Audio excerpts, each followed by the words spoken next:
determination, discipline, and desire. Crucial characteristics of successful athletes.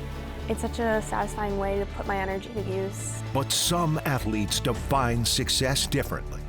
We recognize those who bounce back. With an injury this serious, I didn't know what it meant for the rest of my career. Overcome the odds.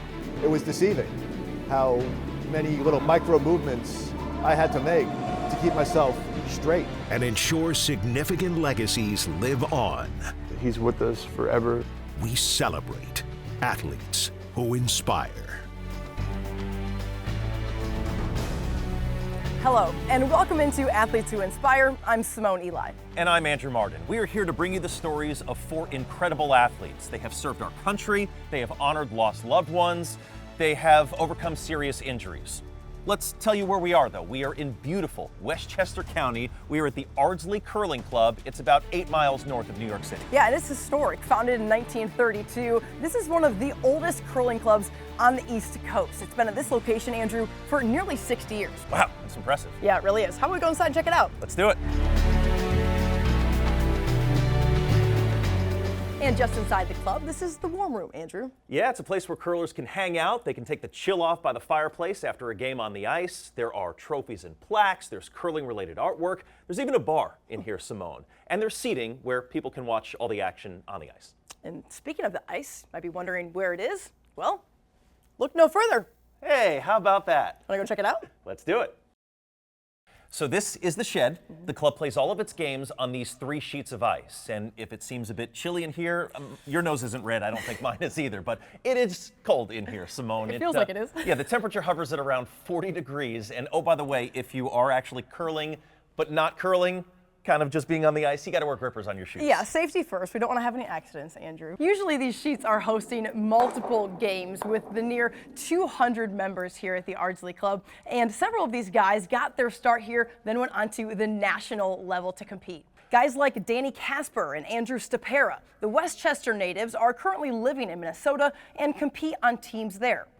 And here's something you may not know. Curling ice is very different from the ice that's used for hockey or skating. That's right. This ice, it's actually got a rough, bumpy texture. It's created by water droplets that are sprayed, but the bumpiness, it helps with curling because the stones, they need that friction. Compare that to ice used for skating. It's really smooth. Yeah, and speaking of skating, Andrew, we're excited to introduce you to our very first athlete. Just 18 years old, but already making a name for herself on the world stage. She's battling back from injury and looking to make her first Olympic Games. It's a common ritual in New Jersey. Oh, that smells so good. Roommates cooking up a pasta dinner. So this one's basically has everything in it. These are all the ingredients. And then with the Italian seasoning and the olive oil, it's so good. And sitting down to enjoy it together. Isabeau, you made some really good pasta. Thank you, I did it just for you. But what's not so common? The sport that unites these two.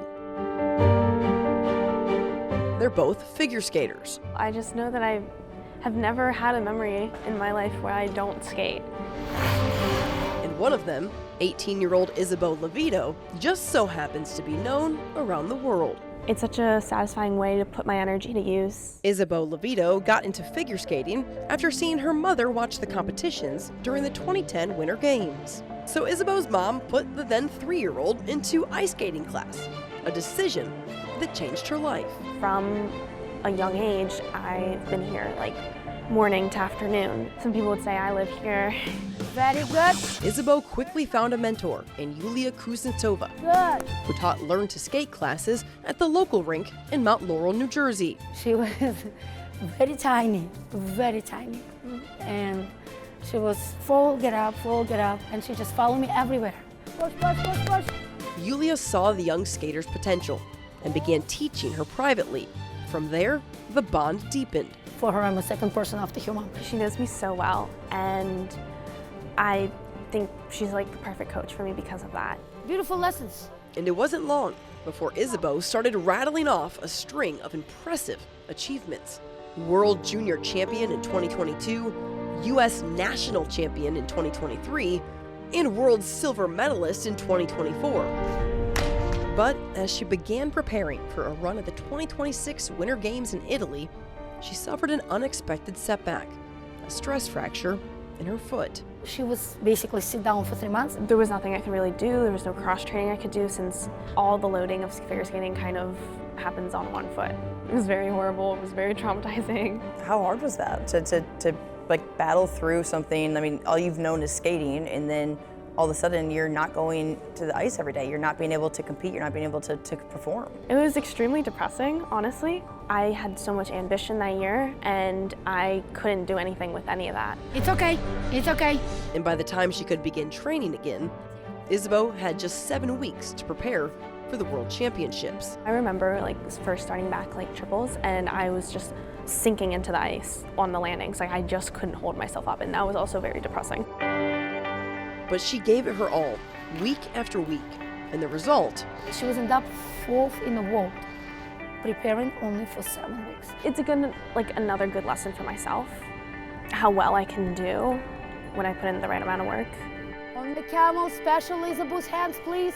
Now Isabeau and Yulia hope that work pays off, with a chance to compete on figure skating's biggest stage, the Olympics. For me, it's huge and special because for me personal, I'm just think about, I get emotional. I just do think from diapers to here. Yeah. When she came, she was in diapers. Yeah.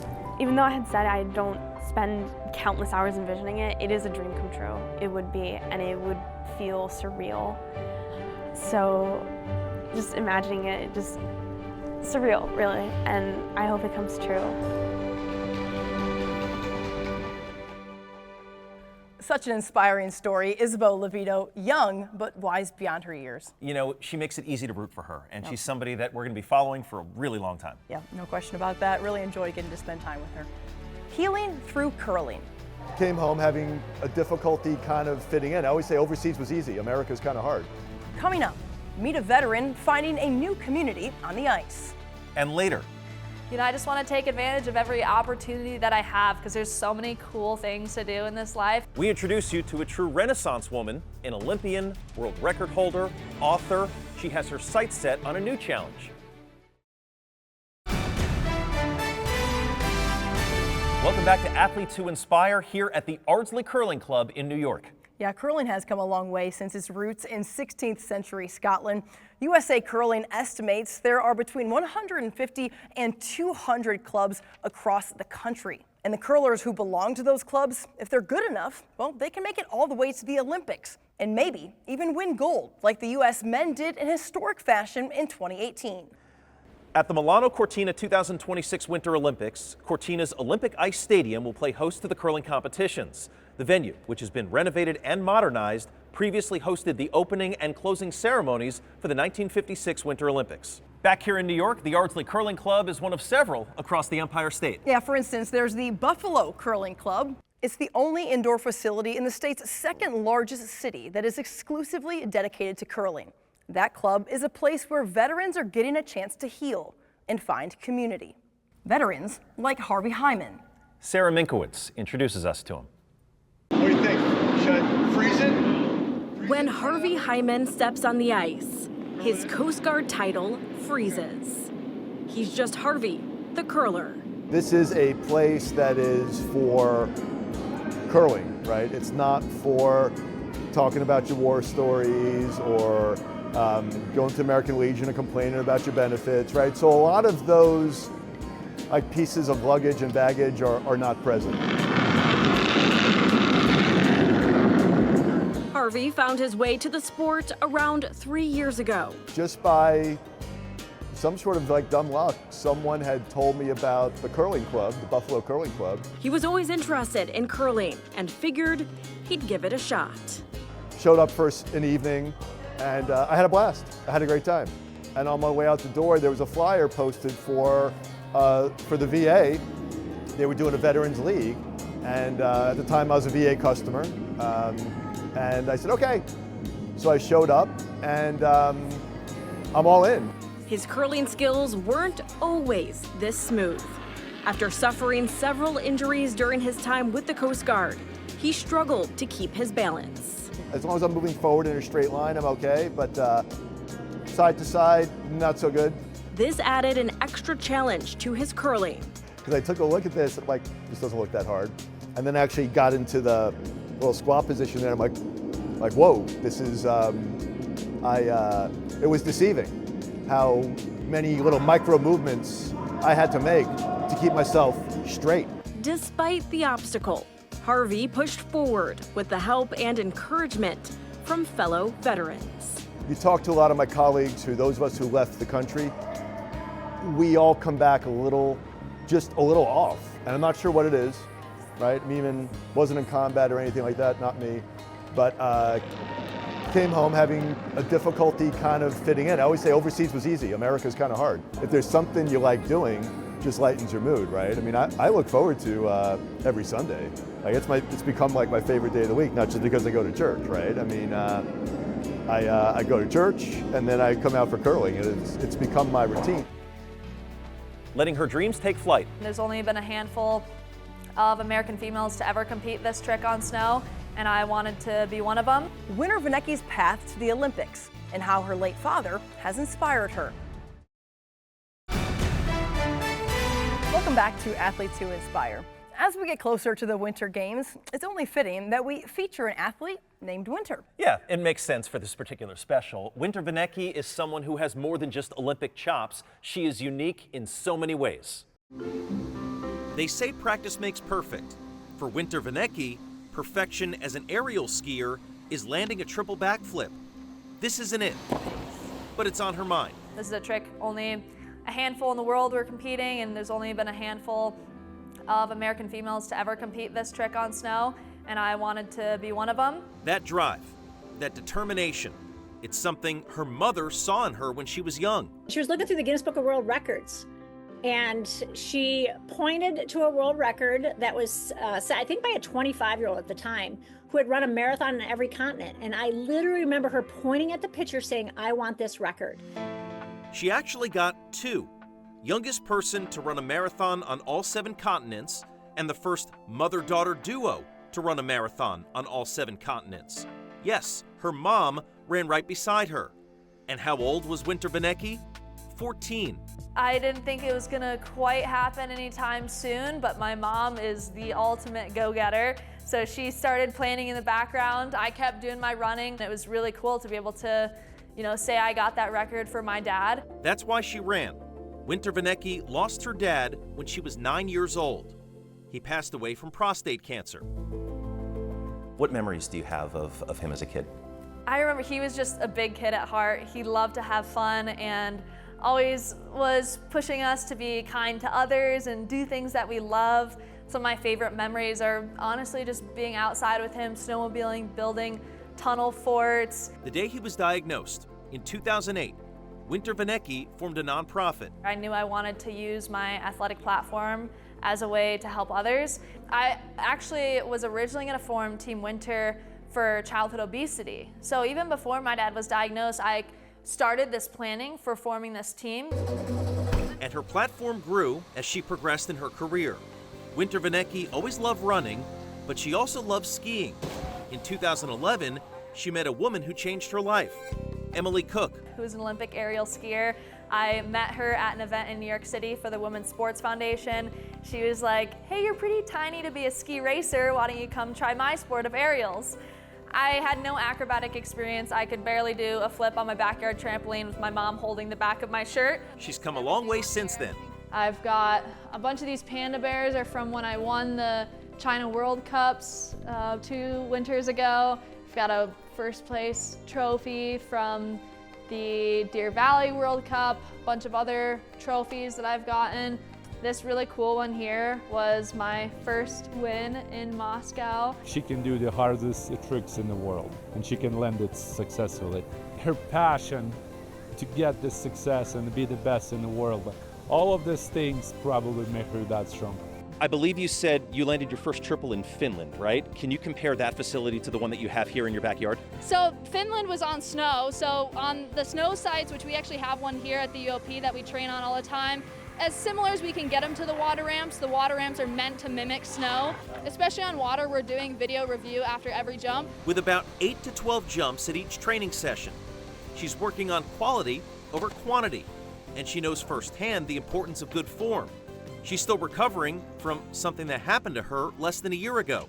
Last season, I was training for the Deer Valley World Cup here. I did a triple backflip. I landed. It was kind of a big jump, so I had to stretch down really hard and landed in a pretty stiff-legged position. I thought I tweaked my neck muscle a little bit because it was starting to like ache in my neck. And that led to pain in her arm and numbness in her fingers.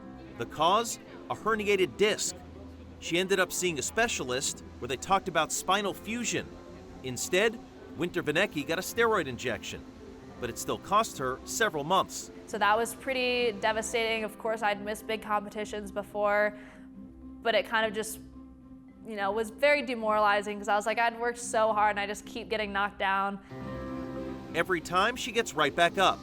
The title of her book reflects that, Winter's Rise. I went to a lot of different publishers and all of them kind of said the same thing. Even after I'd done the marathons, they were like, oh, well, wait till you're an Olympian to write this book. I started it and then I actually graduated from the University of Utah in 2021 and then had time after I was done with school. But she's actually not done with school.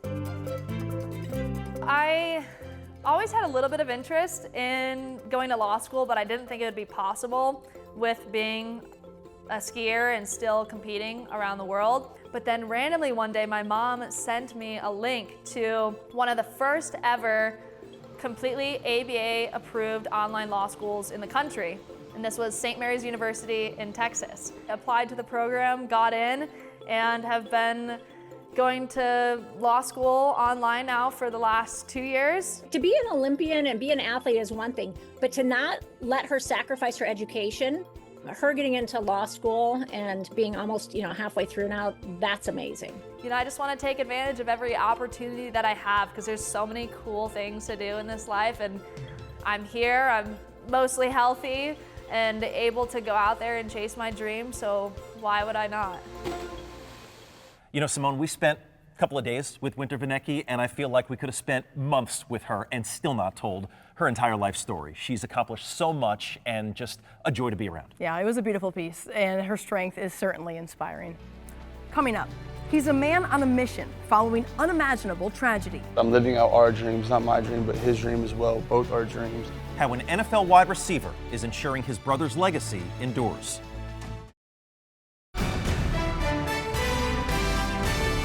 Welcome back to Athletes Who Inspire. Our final athlete is someone hoping to make an impact on the gridiron after being a second-round pick in the 2025 NFL Draft. Yeah, playing pro football is something that Jack Bech always dreamed of. But just months prior to draft day, he was living a nightmare when he lost his brother Tiger in the New Orleans terror attack. Now, Jack's using his platform to share Tiger's memory. Here's Chris Matthews. It's been said faith, family, and football are three words that carry a strong family foundation in the South. God is always first, family's always second, and football is kind of the thing that, you do, it kind of brings everybody together. The Bech family is tight-knit. 4 kids growing up in a Christ-centered home with a strong support system. Nothing can separate us. We take a bullet for each other in a heartbeat, no questions asked. The family spent hours together making memories. Jack and his brother Tiger were best friends. From tossing the football around to, growing up going to LSU games together, like I said, playing football, just going on vacations together, whatever it may be. Like I said, we were best friends. Then the unimaginable tragedy struck the family when Jack's brother Tiger was killed in the New Year's Day terrorist attack in New Orleans. Some days are easier than others, and some days, I get home and just cry because how much I miss him. It's been, 9-10 months since he passed, so it's still, hard for my family and myself for sure. But again, I always bring him back to he's with us forever. Together, forever. That's the faith Jack carries, saying it's never been stronger. My faith right now is the strongest it's ever been in my whole life. Memories of Tiger are ones that you'd hope to have because we could all learn a lesson or two from his traits and personality. The thing that, I take most from him and I learn most from him is he always made room for the small person, for the person that wasn't noticed. If somebody was in high school, eating lunch by themselves at the table across the room, to just make sure that they felt included, to make sure they felt heard. And Jack's memory of his brother will not be forgotten. He made sure of that. He got a few tattoos to remind him of Tiger. then my jersey, over my heart, my jersey, inside of it is the number 7 for my brother. And that's not anything anybody sees because it's inside the jersey, like I said. It's just stitched on there, just right over my heart every game I play. The 22-year-old is living his dream of playing in the NFL, and his brother is along for the unbelievably exciting journey. Just every time I get to walk on that field and walk in this building, you know, like I said, I'm living out our dreams, not my dream, but his dream as well, both our dreams. And if the Lord allowed Tiger to visit Jack one more time, he'd give me a big high five, chest bump, hug, and be like, this is crazy. Like, I'm walking into the Raiders facility, you're playing in the NFL. Keep going, keep being great. From tragedy to triumph, Jack Bech, certainly someone easy to cheer for. Wishing him the best as he heals in his football journey. You know, Simone, everybody has their own unique way of paying tribute to their loved ones. This is what he chose to do, and now he's living for 2, which is great. Yeah, a really special way to end this edition of Athletes Who Inspire. From the Ardsley Curling Club in Westchester County, New York, I'm Simone Eli. And I'm Andrew Marden. As they say on the ice, good curling. We'll see you next time.